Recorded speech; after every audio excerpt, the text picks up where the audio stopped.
こんばんは、ボスケです。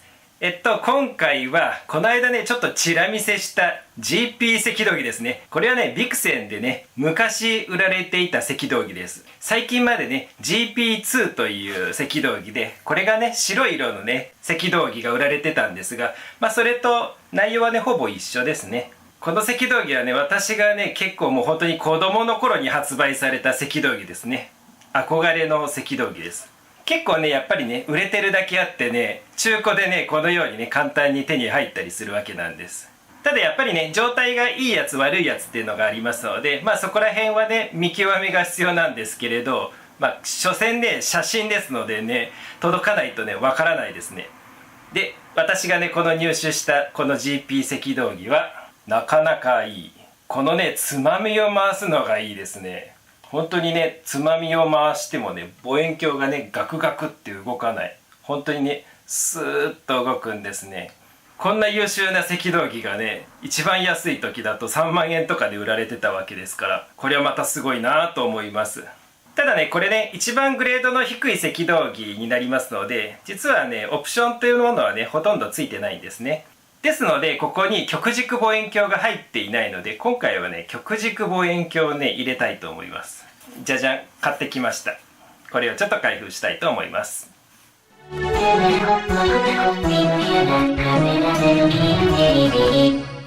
すぐ開くと思いますが、ミュージックスタート。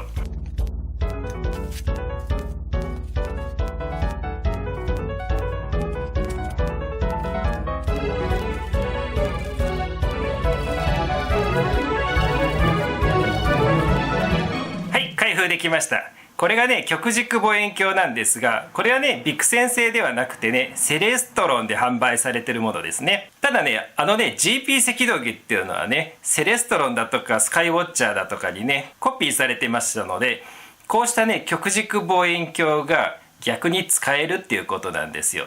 ではこれをはめていきたいと思います。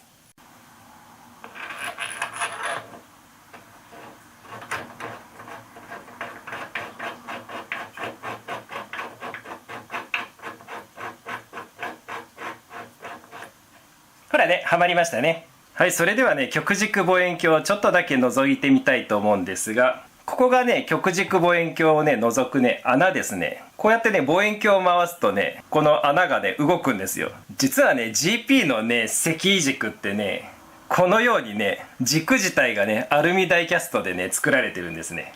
本来だったらね軸にねこんなような穴はね開かないんですけれどね、これはねダイキャストでね成形されてますからね、このようなねデザインが可能なわけなんですね。私こういうところ大好きなんですよ。以前ねダイキャストの工場でねちょっと働いてましてね。それではこの穴がね正面を向いたら極軸望遠鏡が見られるということですね。このね極軸望遠鏡にはねポラリス、北極星の位置と、あとはねカシオペア座の位置、北斗七星の位置の大体の関係が分かります。ですのでカシオペア座がね右にいればこの状態で、カシオペア座がね左にいればねこうやってぐるぐるぐるっと回してねカシオペア座がいる方向に合わせてやるわけですね。そのようにして合わすことができます。さてさて、今後もパーツがね入手次第ねメモリ缶をつけたりモータードライブをつけたりしていきたいと思います。ゆくゆくはね自動導入の赤道儀にもしようかなと思ってたりします。これはちょっとしたね大人の遊びですね。ということでね今回もご視聴ありがとうございました。